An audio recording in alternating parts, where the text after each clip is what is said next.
Hoje nesse estudo eu vou mostrar para vocês porque muita gente não gosta de Paulo ou tenta desmerecer os feitos de Paulo, tá? Eu vou mostrar para vocês por que eles fazem isso. É porque Paulo ele tem certas citações que vai em desacordo com muitos entendimentos judaicos, e algumas palavras são distorcidas. Por exemplo, em Gênesis 12:3 diz assim: abençoarei os que te abençoarem e amaldiçoarei aqueles que te amaldiçoar. Por teu intermédio abençoarei todos os povos sobre a face da terra. Algumas pessoas costumam acreditar isso ao povo de Israel, tá? Mas vamos ver isso aqui. Então, em Gênesis 12:7 diz assim, ó: então o Senhor apareceu a Abraão e lhe prometeu: é a tua descendência que darei esta terra. E Abraão construiu ali um altar dedicado a Yahvé, porquanto ali o Senhor havia aparecido e falado com ele. Ou seja, e a tua descendência te darei. Paulo explica isso lá em Gálatas 3:16. Vamos para lá. Paulo diz assim: deste mesmo modo, as promessas foram feitas a Abraão e ao seu descendente. A Escritura não declara e aos seus descendentes, como se referindo a muitos, mas exclusivamente ao seu descendente, transmitindo a informação de que se trata de uma só pessoa, isto é, Cristo. A Bíblia, Mateus chega a enfatizar que Jesus é filho de Davi e de Abraão, né? Porque Abraão é o patriarca, no caso de Jesus, né? Ele é a linhagem anterior, né? Davi também. Então você vê aqui que essa promessa que muitos acreditavam ser para Israel, ela acaba vindo sobre um descendente, tá? Essa profecia ali, ela estava sendo interpretada de forma errada, e Paulo corrige isso. Com certeza muita gente não gostava do que Paulo dizia, porque ele está apontando que aquela promessa que Deus fez a Abraão é exclusivamente a uma pessoa, e não a nação que viria, né? A nação que viria por meio de Abraão, por ele ser o patriarca do povo de Israel, cujo descende o Messias. Então, algumas pessoas pensavam que essas promessas eram feitas a Israel, quando na verdade era feita a Jesus. Já vamos continuar. Em Gálatas 3:5, vamos continuar aqui. Os ânimos começam a ficar mais acalorados. Diz assim: aquele que vos dá o seu Espírito e que realiza milagre entre vós, será que assim procede pelas obras da lei ou por meio da fé com que recebeste a palavra? Então Paulo começa aqui a repreender os Gálatas que estavam voltando para a prática da lei, tá?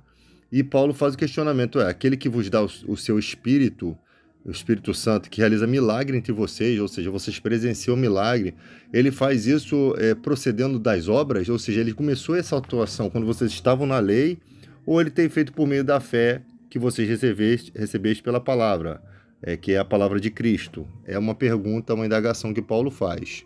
Paulo começa uma série de doutrinamento baseado nas escrituras do Antigo Testamento para provar o que ele está dizendo. Considerai, pois, o exemplo de Abraão. Ele creu em Deus e isso lhe foi creditado como justiça. Quando isso aqui aconteceu? Quando Abraão estava disposto, estava crendo em sacrificar Isaac, né? Ele estava indo na ordem de Deus, ele acreditou e Deus viu dentro do coração dele que ele estava disposto, mas não foi permitido ele sacrificar. Mas mesmo ele não praticando a ação, isso foi acreditado como justiça, porque ele primeiro creu. Tá? Primeiro veio a confiança. Ele não foi lá e saiu fazendo, não. Ele estava determinado. Dentro do coração dele, Deus viu que ele realmente estava determinado. Ele não chegou a praticar a obra, mas a fé dele foi imputada como justiça. Aí Paulo, olha o que Paulo disse: estejais certo, portanto, de que os que são da fé, precisamente estes é que são filhos de Abraão. Olha que coisa interessante. Nós que somos da fé em Cristo, que somos os herdeiros dessas promessas de Abraão, não o povo israelita, não Israel, como as pessoas acreditam, tá? Verso 8: E a Escritura, prevendo que Deus iria justificar os não-judeus pela fé, anunciou com antecedência as boas novas a Abraão. Por teu intermédio, todas as nações serão abençoadas. Então, tipo que Deus, lá na geração de Abraão, já estava prevendo essa justificação pela fé, e Paulo que está ensinando isso, tá? Não é uma coisa tirada da minha cabeça, não. E a escritura prevendo que Deus iria justificar os não-judeus, ou seja, nós, né? Pela fé, anunciou com antecedência as boas novas a Abraão. Aí está lá entre aspas, por teu intermédio, todas as nações serão abençoadas. Foi extraído lá do texto de Gênesis, essa palavra. Deste modo, os que são da fé são abençoados juntamente com Abraão, homem que realmente creu. Olha como é que ele chega a falar com a mão mais pesada aqui. Pois todos os que são das obras da lei estão debaixo de maldição, porquanto está escrito: maldito todo aquele que não persiste em praticar todos os mandamentos escritos no livro da lei. Quando Jesus esteve aqui na terra, você vê que os sacerdotes não persistiam mais em praticar os mandamentos da lei. Eles estavam vivendo de forma hipócrita e de forma mentirosa. Eles não persistiam. Então, eles eram malditos por isso. Porque haviam pessoas que realmente viviam pela lei, praticavam, a lei é boa para aquelas pessoas praticarem. Só que para nós é fé. Para nós não é mais aquelas mesmas obras da lei. Então, há um rompimento. Porque ali são vários e vários mandamentos da lei, circuncisão, todo o rito da lei. Tanto que Paulo teve um problema que alguns queriam que alguns cristãos se circuncidassem para cumprir a lei de Moisés. E Paulo vai contra a circuncisão nesse sentido.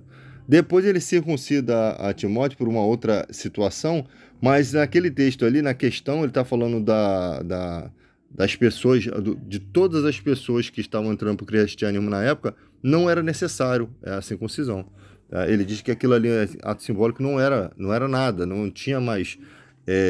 A circuncisão nada o importante era guardar os mandamentos de Cristo. Para aquela época, aquilo ali devia ser terrível, uma pregação dessa, né? É, portanto, evidente que diante de Deus ninguém é capaz de ser justificado pela lei, pois o justo viverá pela fé. Essa palavra, o justo viverá pela fé, ela é tirada lá de Abacuque 2,4, né? O profeta Abacuque diz, né? O justo viverá pela fé, no finalzinho do texto lá que ele diz. Então, Paulo